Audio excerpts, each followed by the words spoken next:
malam lagi Tuhan, menyembah Engkau, merindukan Engkau. Biarkan hati kami Tuhan melekat kepada Engkau, karena Engkau sumber kekuatan kami. Terima kasih Bapa, terima kasih Yesus. Satu hal yang ku rindukan, ya Tuhan, selalu berada di dekat-Mu. Dengan segenap hati, dengan segenap jiwa, ku menanti di hadirat-Mu. Satu hal yang ku rindukan, ya Tuhan, selalu berada di dekat-Mu. Dengan segenap hati, dengan segenap jiwa, ku menanti di hadirat-Mu. Lebih dalam lagi ku rindu Kau Tuhan, lebih dari segala yang ada. Lebih dalam lagi ku cinta Kau Yesus, ku mengasihi-Mu. Kami mengasihi-Mu Tuhan. Ajar kami Tuhan mencintai Engkau lebih dalam lagi. Urawashika ralamata karalamasi. Engkau Allah yang patut kami rindukan setiap saat. Engkau Allah yang patut kami agungkan.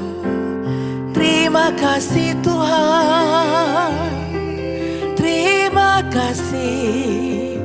Haleluya. Terima kasih Tuhan. Haleluya. Oh, ajar kami rindukan Kau Tuhan. Ajar kami merindukan-Mu setiap saat, setiap waktu.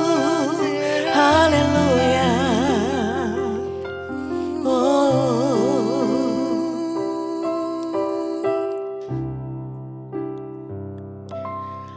Lebih dalam lagi ku rindu Kau Tuhan, lebih dari segala yang ada. Lebih dalam lagi ku cinta Kau Yesus, ku mengasihi-Mu. Lebih dalam, kami rindukan Kau Tuhan, lebih dari. Terima kasih Bapa. Lebih dalam lagi ku cinta Kau Yesus, ku mengasihi-Mu, ku mengasihi-Mu, ku mengasihi-Mu Tuhan.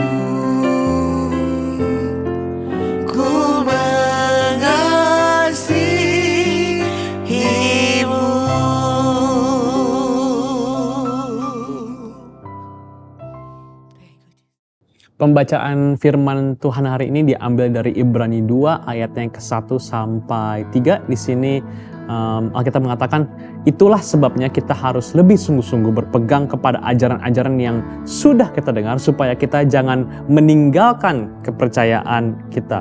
Kalau di bahasa Inggrisnya, supaya kita nggak drift away. Oke, di verse 2 dibilang pesan-pesan yang disampaikan oleh para malaikat kepada nenek moyang kita itu ternyata benar, dan orang yang tidak menuruti atau menaati menerima hukuman yang setimpal. Apalagi dengan keselamatan yang lebih hebat dari pesan-pesan itu. Kalau kita tidak menaruh perhatian terhadap keselamatan itu, kita tentu tidak akan terlepas dari hukuman. Sebab Tuhan sendirilah yang pertama-tama mengumumkan keselamatan itu.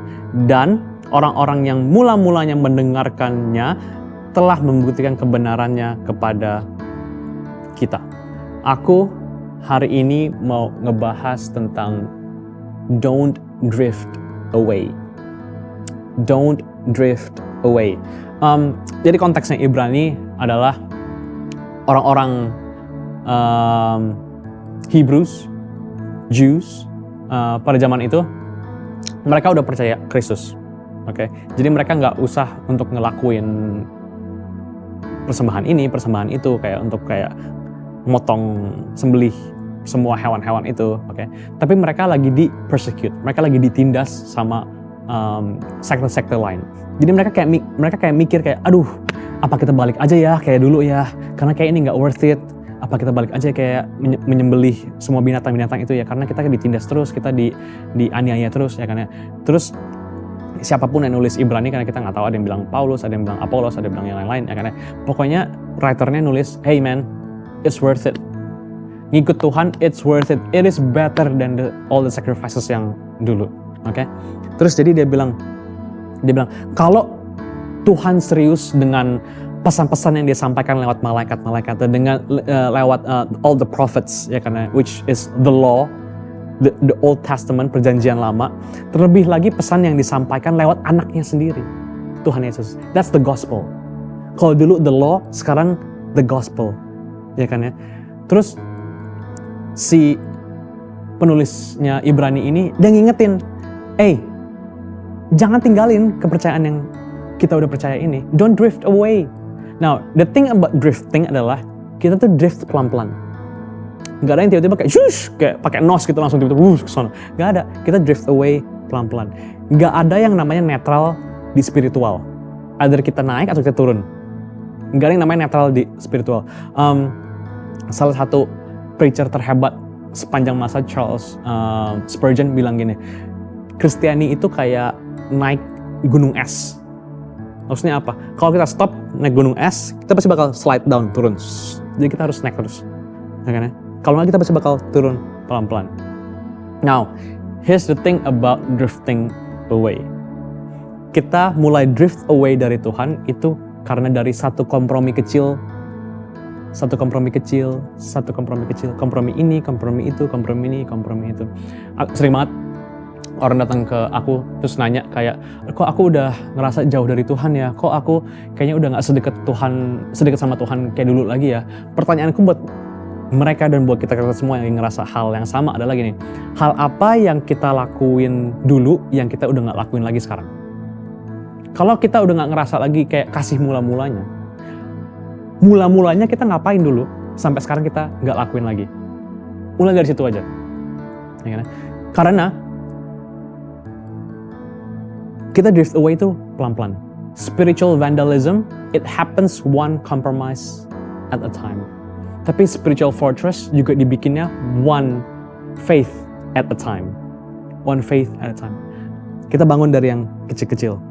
Balik lagi kayak yang dulu. Mulai baca lagi firman Tuhan. Mulai ikut worship lagi. Mulai rajin lagi ke gereja. Mulai tweak yang kecil-kecil. Kita tweak kecil-kecil itu bisa bikin kita drift away dari Tuhan, atau kita tweak kecil-kecil supaya kita makin membangun hidup kita makin kembali dekat sama Tuhan. Okay? Either the small tweaks take you to giant peaks, atau compromises, small compromises lead you to have a big consequence. Small tweaks, giant peaks, atau small compromises leads to big consequences. Itu aja yang aku mau share hari ini supaya kita nggak drift away. Balik lagi, lakuin ke hal-hal yang dulu kita lakuin. Amin. Tuhan Yesus yang baik, terima kasih ya Tuhan. Aku berdoa buat orang-orang di sini lagi ngerasa jauh ya Tuhan, supaya aku berdoa supaya mereka boleh punya disiplin ya Tuhan, untuk balik lagi ya Tuhan, untuk mengejar hadirat-Mu, balik lagi untuk mengejar firman-Mu, balik lagi untuk mengejar altar-Mu ya Tuhan.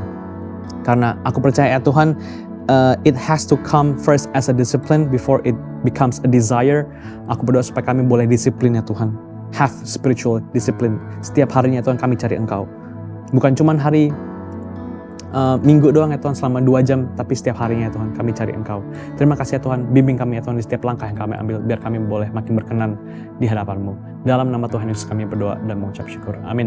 Itu aja yang aku mau share hari ini. Semoga berkenan dan semoga bermanfaat dan semoga menjadi berkat buat kita semua. Sampai ketemu di perjumpaan lainnya. Bye. Ibrani 2. Keselamatan yang besar. Karena itu harus lebih teliti kita memperhatikan apa yang telah kita dengar, supaya kita jangan hanyut di bawah arus. Sebab kalau firman yang dikatakan dengan perantaraan malaikat-malaikat tetap berlaku, dan setiap pelanggaran dan ketidaktaatan mendapat balasan yang setimpal, bagaimanakah kita akan luput jikalau kita menyia-nyiakan keselamatan yang sebesar itu, yang mula-mula diberitakan oleh Tuhan dan oleh mereka yang telah mendengarnya kepada kita dengan cara yang dapat dipercayai, sedangkan Allah meneguhkan kesaksian mereka oleh tanda-tanda dan mujizat-mujizat dan oleh berbagai-bagai penyataan kekuasaan dan karunia Roh Kudus, yang dibagi-bagikannya menurut kehendaknya. Yesus seketika lebih rendah daripada malaikat-malaikat. Sebab bukan kepada malaikat-malaikat telah Ia taklukkan dunia yang akan datang, yang kita bicarakan ini. Ada orang yang pernah memberi kesaksian di dalam suatu nas. Katanya, apakah manusia, sehingga engkau mengingatnya, atau anak manusia, sehingga engkau mengindahkannya? Namun engkau telah membuatnya untuk waktu yang singkat sedikit lebih rendah daripada malaikat-malaikat, dan telah memahkotainya dengan kemuliaan dan hormat. Segala sesuatu telah engkau taklukkan di bawah kakinya. Sebab dalam menaklukkan segala sesuatu kepadanya, tidak ada suatu pun yang Ia kecualikan, yang tidak takluk kepadanya. Tetapi sekarang ini belum kita lihat, bahwa segala sesuatu telah ditaklukkan kepadanya. Tetapi Dia, yang untuk waktu yang singkat dibuat sedikit lebih rendah daripada malaikat-malaikat, yaitu Yesus, kita lihat, yang oleh karena penderitaan maut, dimahkotai dengan kemuliaan dan hormat, supaya oleh kasih karunia Allah Ia mengalami maut bagi semua manusia. Sebab memang sesuai dengan keadaan Allah yang baginya dan olehnya segala sesuatu dijadikan, yaitu Allah yang membawa banyak orang kepada kemuliaan, juga menyempurnakan Yesus, yang memimpin mereka kepada keselamatan, dengan penderitaan. Sebab Ia yang menguduskan dan mereka yang dikuduskan, mereka semua berasal dari satu. Itulah sebabnya Ia tidak malu menyebut mereka saudara. Katanya, Aku akan memberitakan namamu kepada saudara-saudaraku, dan memuji-muji engkau di tengah-tengah jemaat, dan lagi, aku akan menaruh kepercayaan kepadanya, dan lagi. Sesungguhnya, inilah aku dan anak-anak yang telah diberikan Allah kepadaku. Karena anak-anak itu adalah anak-anak dari darah dan daging. Maka Ia juga menjadi sama dengan mereka dan mendapat bagian dalam keadaan mereka, supaya oleh kematiannya Ia memusnahkan dia, yaitu iblis, yang berkuasa atas maut, dan supaya dengan jalan demikian, Ia membebaskan mereka yang seumur hidupnya berada dalam perhambaan oleh karena takutnya kepada maut. Sebab sesungguhnya, bukan malaikat-malaikat yang Ia kasihani, tetapi keturunan Abraham yang Ia kasihani. Itulah sebabnya, maka dalam segala hal Ia harus disamakan dengan saudara-saudaranya, supaya Ia menjadi imam besar yang menaruh belas kasihan, dan yang setia kepada Allah untuk mendamaikan dosa seluruh bangsa. Sebab oleh karena Ia sendiri telah menderita karena pencobaan, maka Ia dapat menolong mereka yang dicobai.